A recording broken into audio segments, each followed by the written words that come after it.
I'm bad at time, and so I just keep talking a lot. And so if I start running short on time, you need to let me know. I will. Okay. Here's my trigger warning. Are you ready? We're going to talk about safety today. And in this talk about safety, we're going to talk about a lot of dead people. Okay? So just be ready for that. Think about all the things.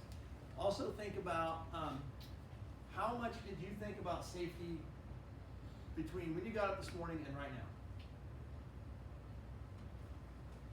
now? And you got up from wherever your bed was, you walked around your domicile, you cleaned yourself up, you put clean clothes on or not, you gathered your things, you left that place where you slept last night, you went probably some other place, or at least a different room in that place and got some food at some point or another. You wandered around, probably in and out of several other buildings. You probably crossed streets where cars went by and different things. You made your way into this building, you made your way up into this room, and you sat down here.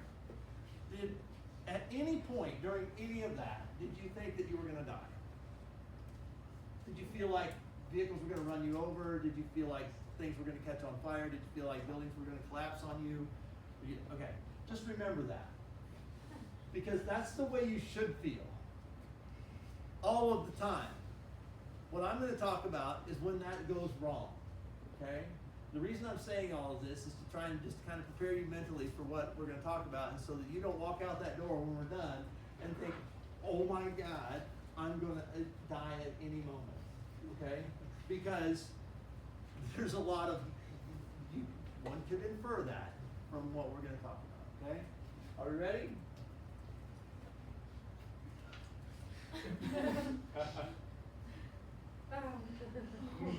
This is my 5-year-old daughter who was trying to put the star on top of the Christmas tree.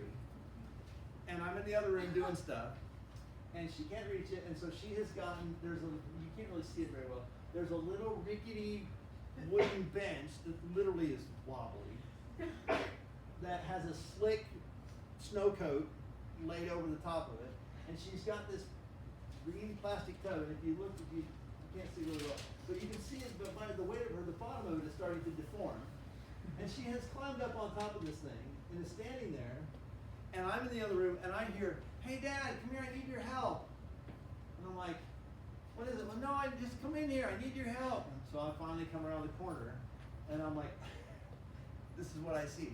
And so instead of, oh my goodness, my child, you're about to die, hey, hang on a second, put your arms out, let me take your picture. So yeah, no, this was moments away from certain death. If you know, you know, and if you don't, that's okay. This is a 4.5-inch angle grinder. It spins at 11,000 RPMs. This is the wheel that's supposed to be on it. This is the guard that's supposed to be on it. And I needed to cut something that wasn't going to work. So I grabbed the other cutting wheel that has a 6,500 RPM rating on it and bolted it on the 11,000 RPM thing. Because why not? I mean, come on. What could go wrong? Can't really tell what's going on here. This isn't that bad, but it's funny. We had driven across campus one night with the rented truck to pick up the prop cabinet, and when we got there, we didn't have anything to strap the prop cabinet in the corner of the truck with. And so we opened the prop cabinet and found an extension cord and used the extension cord as a piece of rope to tie the prop cabinet into the corner of the truck so it wouldn't roll around. So, and then we plugged it in because that was funny. So, now, what's bad about this? The prop cabinet, go. Everything? The prop cabinet doesn't care what's holding it in the corner of the truck. It's actually happier that something's holding it in the corner of the truck. It's not just rolling around all over the place. The problem is that by doing something like this with an extension cord, I could potentially cause damage to the extension cord that you can't see, and then the next person plugs it in, pulls too big a load for it, and then we have a fire. Okay, so in this case, the prop cabinet only had 3 things in it, and we were only going a couple blocks anyway, so nothing was fine. It was fine. But this is one of the cascade problems, the problem that causes the cascade failure, which causes not really that unsafe, but Why carry the scaffolding around the yard one piece at a time when you can just tow it with the lawnmower? This one I can't really see. So this is a circular saw, and the bolt was missing that held the angle thing, and so, you know, pair of vice grips, that'll work. Can't see these as well on my there. We moved from Muncie, Indiana to Oxford, Ohio, and I had a half-finished shed that I had started building in Muncie, Indiana. And I loaded it on the trailer and I hauled it from there to here. It was a grueling drive, let me tell you. Why I am qualified to give this lecture. I have a couple of degrees and a lot of bits and pieces of training. Does that count for anything? Yes. Sort of, but not really. Why is safety a thing? But let's talk about why am I qualified? How am I qualified to talk about safety? From a regulatory standpoint, I'm not really at all. Does that make sense? I have a master's degree. I have a bachelor's degree. I've been to school. I've sat through some trainings. I've had some like 4-hour OSHA training seminar things. I've listened to a lot of people talk. I've been working in this industry for 30 years. Not quite 30, 25 years. I've learned a lot of stuff, but I am not qualified. You should not take my advice on any of this stuff. You should go out into the world and find your own information and make sure that you're following the rules. You should not take my word for what the rules are. Does that make sense? Okay. Why is safety a thing? Go. Because if it wasn't a thing, a lot of more people would die than. You're very close. You're very close. Because humans have died. We are a reactionary culture. If you learn nothing else in this class, we are a reactionary culture. When bad things happen, we regulate. People hate regulation. How many people have heard a politician in the last 2 years or 3 minutes talk about how bad regulations are? If you've been listening to any politicians, you've heard bad regulations. Why do I hate regulations? Because they're inconvenient. Because they're inconvenient. What's another one? Can't work as efficient. They hurt efficiency, They place limitations on you. place limitations on you. It costs me money, They're Curtis. expensive. They're expensive. Okay? Nobody wants to pay the cost that it costs to build a building on university campuses because why? They're expensive. And you can't just, well, we just need a storage shed to put some marching band things in them. Well, no, you can't just go down to the big box store and buy some 2x4s and some sheet metal and throw up a building because that won't meet building code. And then we put a building up, then it has to meet building code, and it has to be this, and it has to be that, and it has to be this. And the next thing you know, we've built a building that has all these ADA ramps and it has key card access and everything else, and it gets really expensive really fast. Why is it necessary that we build buildings to those regulations, to that standard, to those standards? Because we don't know what the use is. We can't predict. We can't say, well, we're only going to use it this way. Because the minute we build it, and then all of a sudden they cancel the marching band, and IT services moves in, and they have employees that need specific access for a variety of reasons. All of a sudden the building, and then they just move in, and then somebody falls over or something goes wrong, somebody gets hurt. It gets really expensive really fast. So people hate regulations. I hate regulations. Why do we regulate? Why do regulations exist? Because people have died. That's the number one reason. Anytime you find a regulation that you hate, know that the reason that regulation was written was because something went really wrong somewhere, and so all of a sudden it became, oh, we have to have it. Why do we have speed limits? People have died. Because people have died. Oh, I kind of argued. We hate regulations until someone gets hurt, gets sick. Flint, Michigan. How many people have heard about what's going on in Flint, Michigan? What happened in Flint, Michigan? Water, lead poisoning. Where the regulations weren't followed. Now, to defend that a little bit, back in the day, you know, all the water pipes were made out of lead, so, you know. But we found out the lead was bad and, you know, but for today, let's try to limit the score part. Who is responsible for your safety? What's that? Myself. Yourself. You are. Now, with the exceptions.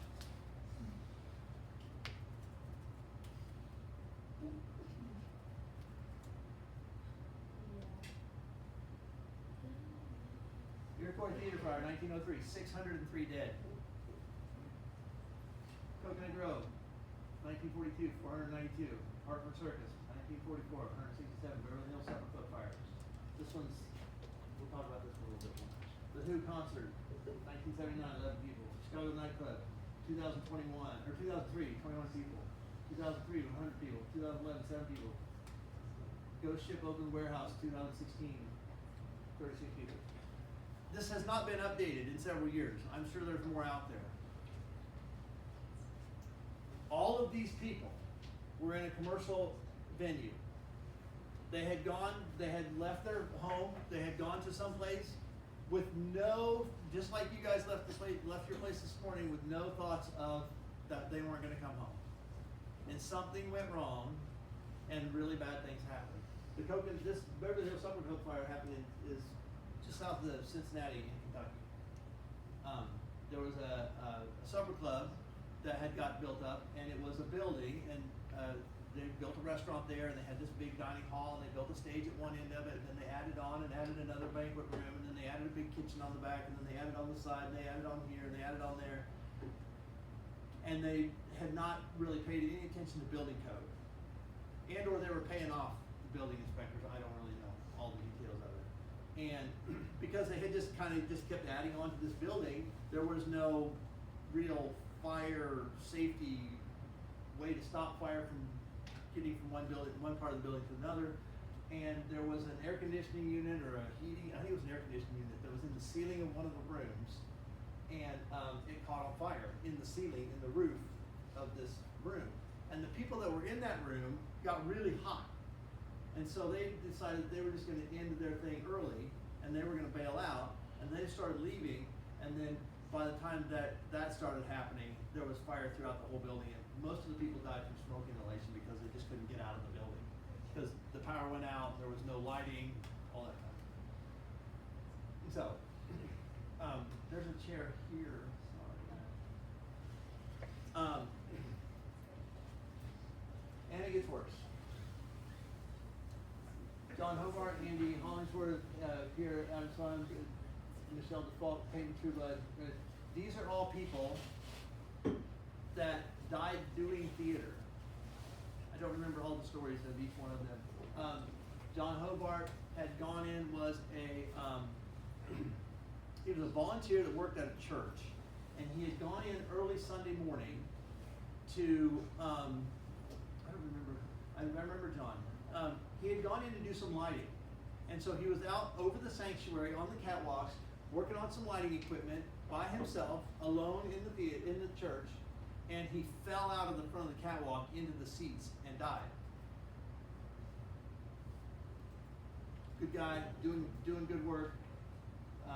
One of these, I don't remember all the names of who each one of these is. One of them was a performer who they were doing a performance art piece, and so they were at this. I think it was an art gallery, and so the way it worked was there was a scene happening at each different these different locations, and one of the scenes was in a courtyard outside the building, and he was a performer. He was a live human being, but his role was to play a dead body hanging from a noose in a tree in the courtyard.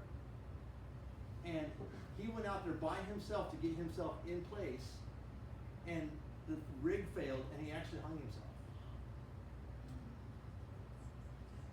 One of these other ones was a girl who was working in a lab at a machinery lab in a physics department at a university, and she had long hair, and she was there by herself at night, working with this metal lathe, and she leaned over to reach something, and her ponytail got caught in the spinning thing, and it strangled her.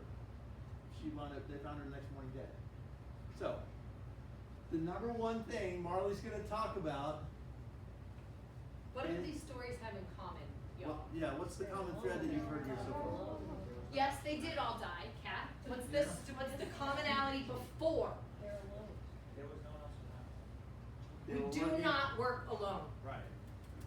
That's the singular rule. Well, you heard the other rule for ladder safety. You don't climb a ladder alone. Just don't.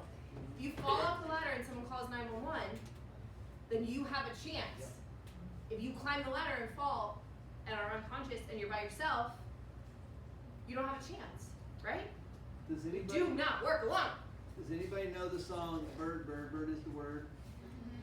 You know who that song was written about? Nobody knows. That song was written about. I'm a terrible singer, so don't ask me to sing the song. That song was written about a baseball pitcher. He was called the Bird, and he was not notorious. He was known for some particular thing. Had a beautiful baseball career. Retired, bought a farm out in the middle of nowhere.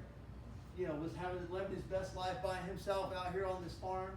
And one day he went out to work on some machinery in his shop behind his house, and was working on a dump truck, and had the box up, and something went wrong and it fell on him and killed him.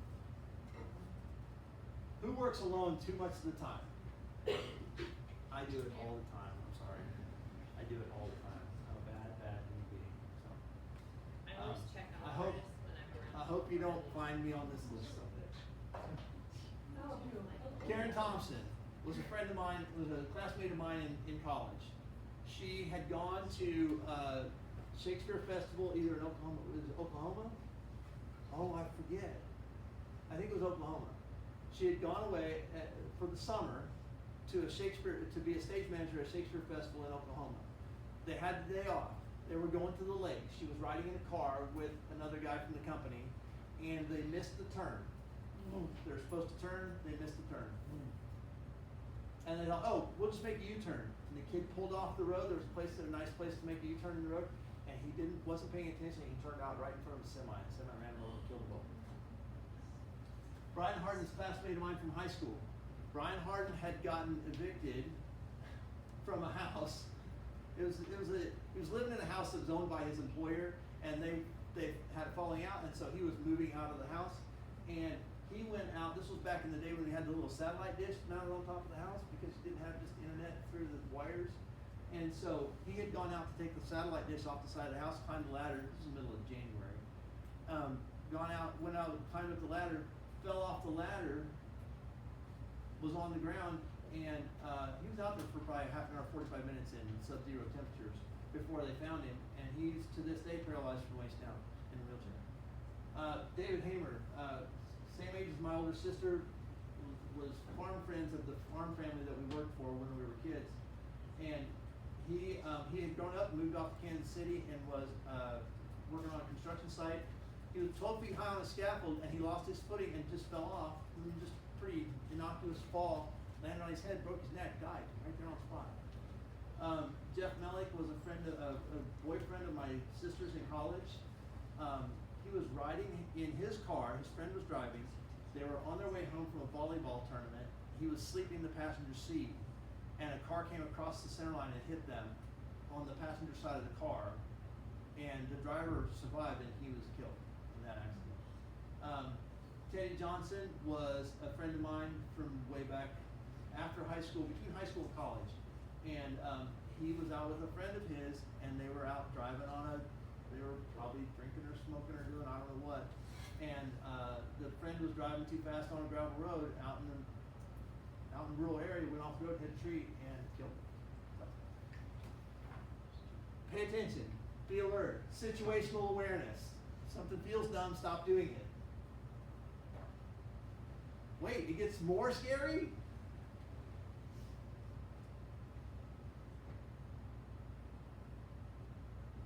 You're in a pretty safe place right now. You're in a building are you worried that anything's going to fall on you? Possibly. No. possible, but pretty unlikely. Are you worried that the building's gonna fall on you? You're probably more worried that somebody's gonna come through the door with a gun and shoot you. Yeah. That's what I was gonna say.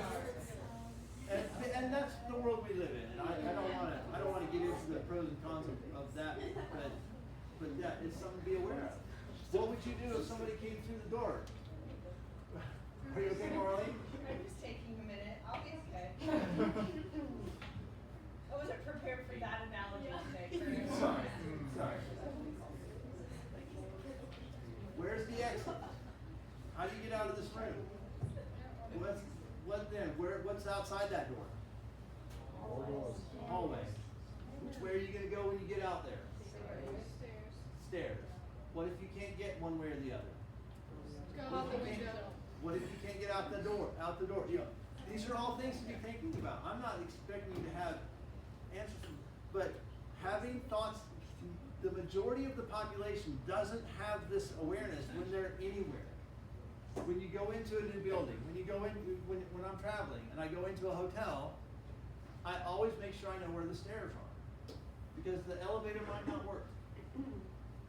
I always know where my exit is. Whenever you take me to New York City and we get in one of those subway stations that's 64 levels deep, I start getting the serious heebie-jeebies because I don't know how to get out of there.